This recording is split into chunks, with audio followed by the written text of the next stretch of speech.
उत्तर प्रदेश विधानसभा में कल कार्रवाई के दौरान सपा विधायक ने ऐसा संबोधन दिया जिससे माहौल गर्म हो गया। बता दें कि बिजनौर की नगीना सीट से समाजवादी पार्टी के विधायक मनोज कुमार पारस ने अपने संबोधन की शुरुआत मोहम्मद अली जिन्ना को जिन्ना साहब कहकर की। उनके इस संबोधन पर सत्ता पक्ष के विधायकों ने कड़ा विरोध जताया, जिसके चलते सदन का माहौल गर्मा गया। विधायक मनोज पारस ने कहा कि जिन्ना के आह्वान के बावजूद कई मुसलमान पाकिस्तान नहीं गए थे।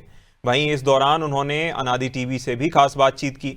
उन्होंने इस मामले पर क्या कुछ कहा, सुनिए। इस वक्त हमारे साथ समाजवादी पार्टी के विधायक हैं मनोज कुमार पारस जी, इनसे ही बातचीत करूंगी। सर, बड़ा आज चर्चा के विषय बन गए आप तो। मनोज कुमार पारस, मनोज कुमार, एसआईआर के मुद्दे पे क्या सब आपने कहा कि जिन्ना की आवाज में मुसलमान पाकिस्तान नहीं गए, बंटवारा हुआ तब भी?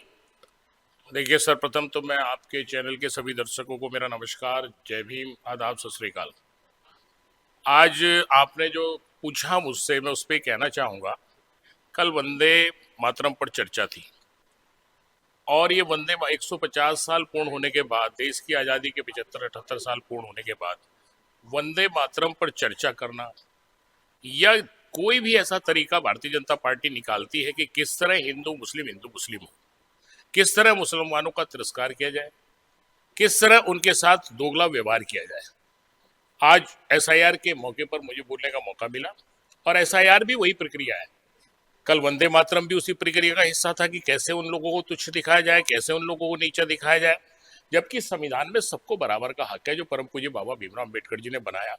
जब देश का बंटवारा हो रहा था तो इन लोगों को जबरदस्ती, मुस्लिम्स को यहाँ पर जबरदस्ती नहीं रोका गया, वो अपनी स्वेच्छा से रुके और उन्होंने जिन्ना जी के आह्वान पर पाकिस्तान जाना गवारा नहीं समझा, बल्कि इस देश की मातृभूमि से लगाव रखते हुए, प्यार रखते हुए कि उन्होंने इस देश की आज़ादी की लड़ाई में अपने बच्चों को शहीद किया है, अपने बुजुर्गों को शहीद किया, उनका खून इस मिट्टी में शामिल है, इस आज़ादी में शामिल है, इसलिए उन्होंने वहाँ गवारा नहीं समझा।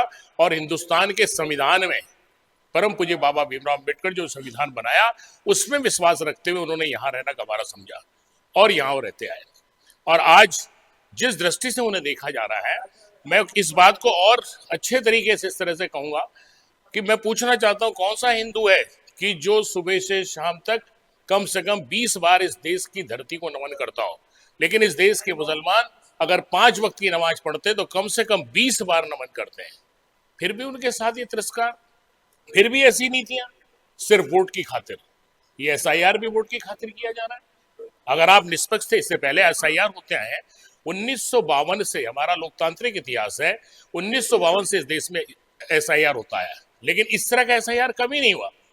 ये सिर्फ एसआईआर ना होकर एनआरसी है और इस देश के मुस्लिम्स को किस तरह से उनको प्रताड़ित करने का काम कर रही है सरकार।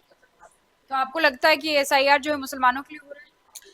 ये एसआईआर मुसलमानों के लिए नहीं है, एसआईआर हो तो सबके लिए रहा, लेकिन सारा विपक्ष आज इस मुद्दे पर इसलिए आक्रामक है क्योंकि ये पर्टिकुलर टारगेट करके उस समुदाय के लोगों के खिलाफ कर रहे हैं। अगर आप निष्पक्ष थे तो इससे पहले जो एसआईआर में 2-2 साल चले, 3-3 साल तक चले हैं, तो आखिर 1 महीने में ऐसी क्या जरूरत आन पड़ी कि 1 महीने में एसआईआर पूर्ण किया जाए।